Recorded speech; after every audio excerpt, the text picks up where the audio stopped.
देखिए, बहुत ही हृदय विदारक, बहुत ही पीड़ादायक ये दुर्घटना हुई है और 4 शव निकले जा चुके हैं। लगभग 15 लोगों को रेस्क्यू किया गया है और एक बड़ा ये जो पत्थर गिरा हुआ है, ये लैंटर, इसको क्रेन के माध्यम से हटा रहे हैं और ऐसी आशंका है कि लगभग 10 लोग और अभी इसके नीचे हो सकते हैं। एक महिला अभी थोड़ी देर पहले ही निकाली गई है, जीवित हैं प्रभु की कृपा से। मुख्यमंत्री महोदया ने मुझे निर्देश दिया है यहाँ पे आने का, स्थिति को देखने का।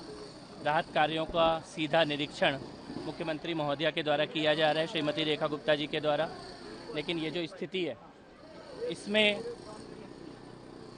ये क्रिमिनल एक्ट है। ये अधिकारियों की, कुछ अधिकारी डेफिनेटली तौर पर इसके जिम्मेदार हैं और उनको छोड़ा नहीं जाएगा। हमने अभी एमसीडी के कमिश्नर को यहाँ पर बुलाया है, हमारे बाकी अधिकारी, हमारे डीएम सब यहाँ पर हैं, पुलिस के डीसीपी भी आने वाले हैं। लगातार सुबह से एनडीआरएफ और दिल्ली पुलिस राहत कार्य कर रही है। लेकिन मैं ये कहना चाहता हूँ कि इसके जिम्मेदार अधिकारी भी हैं और किसी भी अधिकारी को बख्शा नहीं जाएगा, छोड़ा नहीं जाएगा। और साथ ही साथ जो लोग इस तरह की अवैध कंस्ट्रक्शन कर रहे हैं, आप चारों तरफ देख सकते हैं, लगभग सारी इमारतें इलीगल है। और ये मुस्तफाबाद में, जाफराबाद में, सीलमपुर में, पुरानी दिल्ली में, जामिया मिल्लिया में, ये सीमापुरी में ये धंधा बन गया है। और अधिकारी लोग देखते नहीं हैं, आके मूंद के बैठे रहते हैं। 6-6 मंजिल, 7-7 मंजिल के घर बने हुए हैं। ये एक तरह से कब्रिस्तान बनाए जा रहे हैं, कभी भी गिर सकते हैं। और एमसीडी के कमिश्नर को हम निर्देश दे रहे हैं, आप 2-3 दिन के अंदर सारी इलीगल इमारतों को देखें और इन सारे इलाकों में जहां ये 6-6, 7-7 मंजिल इलीगल इमारतें बनाई जा रही हैं, इनका सर्वे करें, इनकी रिपोर्ट दें और ऐसी हर इमारत को खाली कराया जाए, लोगों को वहां से सुरक्षित निकाला जाए। ये केवल दुर्घटना नहीं है, ये आपराधिक लापरवाही का मामला है। हम इसमें छोड़ेंगे नहीं किसी को भी। अभी 4 लोग, 4 निश्चित तौर पे एमसीडी की लापरवाही निश्चित तौर पर है और एमसीडी के जो भी जिम्मेदार अधिकारी हैं, उनमें से किसी की नौकरी बचेगी नहीं। ये जो बिल्डिंग थी, ये भी नहीं थी, जल्दी कोलैप्स होगी, इसका मतलब है कि ये भी जो नहीं, ये तो जो भी कुछ बन रहा है सब इलीगल है। और 6-6 मंजिल, 7-7 मंजिल घर आपके कैमरों में दिखाई दे रहे हैं चारों तरफ, इसमें से कोई भी इलीगल नहीं है। और मैं फिर कहना चाहता हूँ, ये मुस्तफाबाद में, सीलमपुर में, जाफराबाद में, सीमापुरी में, जामिया मिल्लिया में, अपने पुरानी दिल्ली में इस तरह के अंधे अवैध निर्माण चल रहे हैं।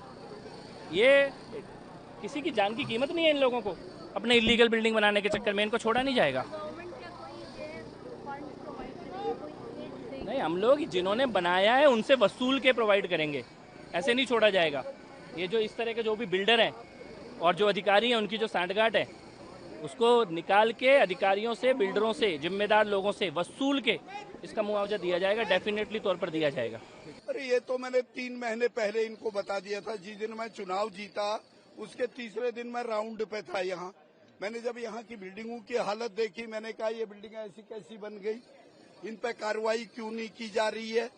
तो ये उस समय ये प्रशासन का है, प्रशासन ने निश्चित रूप से 100% एमसीडी और उनको ऐसे अधिकारी जिनकी इन्वॉल्वमेंट हो उनको सस्पेंड करना चाहिए। निश्चित रूप से मैं किसी के घर उजाड़ने के लिए यहाँ नहीं आया हूँ, लेकिन लोगों की जान चली जाए, मैं उसके लिए भी आंखें बंद करके या कान बंद या मुंह बंद करके मैं खड़ा होने वाला भी नहीं हूँ। लोगों के साथ न्याय नहीं होना चाहिए। मान लिया आपने बिल्डिंग बैलोज का ध्यान नहीं रखा, आपने पिलर्स का ध्यान नहीं रखा, आपने जो इसमें जमीन है इसमें रेत का और बालू का आपने ध्यान नहीं रखा, तो ये तो कहीं न कहीं तो इस प्रकार का है। निश्चित रूप से कार्रवाई होनी चाहिए, यही मेरा कहना है। और मैं किसी को घर उजाड़ने के से सहमत नहीं हूँ। घर सबका बनना चाहिए, सबको घर मिलना चाहिए, मैं उस बात के लिए तैयार हूँ, लेकिन मैं जान के साथ समझौता करने के लिए हूँ। ये भी इलीगल थी? बिल्कुल निश्चित रूप से थी। यदि इलीगल नहीं होती तो ये इस प्रकार से कैसे गिर गया। भूकंप तो आया नहीं, कोई भूचाल तो आया नहीं, कोई आंधी या तूफान तो नहीं आया, लेकिन बिल्डिंग का स्ट्रक्चर कैसा था उसको बात समझने की बात है। अब सामने वाली बिल्डिंग को देख रहे हुए, उसमें TRN है, ऊपर कड़ी और पत्थर लगाए हुए हैं, बीम नाम की कोई चीज नहीं है। कल ये बिल्डिंग भी तो धराशायी होगी। तो ये कहना है मेरा। हमने जैसे कि देखा यहाँ पे सील लगी हुई है, इसके बारे में आप क्या बताएंगे? 150 का जैसा तैयार होती है बिल्डिंग। ये मुझे मालूम है 150 है, कितना है मैं ही आया था यहाँ, लेकिन आपने वो नहीं देखा एक गरीब आदमी बिजली का कनेक्शन लेने जाता है, उसके बाहर से यदि तार चले जाए उसको बिजली का कनेक्शन नहीं मिलता है। यहाँ तो पोल अंदर लगे हैं, बिजली के पोल छज्जे के अंदर लगे, तो बिजली का कनेक्शन कैसे मिला? क्यों? हाँ, अब देख लीजिए, आप चेक कर लीजिए, बिजली का पोल कैसे मिल गया उनको, कनेक्शन कैसे मिल गए, क्यों मिला? क्या था प्रशासन तंत्र ने नहीं देखा? वो जे 25 गज के मकान में गरीब आदमी के मकान पे तो बुलडोजर चला देता है। अभी जैसे आपने कहा कि 150 गज का मोटा पेट वाला है तो उसके पर खिलाफ कार्रवाई नहीं होगी, सबके खिलाफ कार्रवाई। मैं 50 गज के मकान वाले की बात या 20 गज या 25 गज की, इसलिए उनके साथ अन्याय नहीं हो। ये है मेरा कहना, मेरा किसी से कोई सरकार का एक्शन क्या होगा? ना, निश्चित रूप से मैंने दिल्ली के विधानसभा में चुनाव जीतने के बाद तुरंत इन अनऑथराइज के मुद्दों को उठाया था। निश्चित रूप से समाधान का रास्ता निकालेंगे, ये आपके चैनल के माध्यम से आपको विश्वास। पर एक्शन लिया जाएगा? बिल्कुल 100% लिया जाएगा।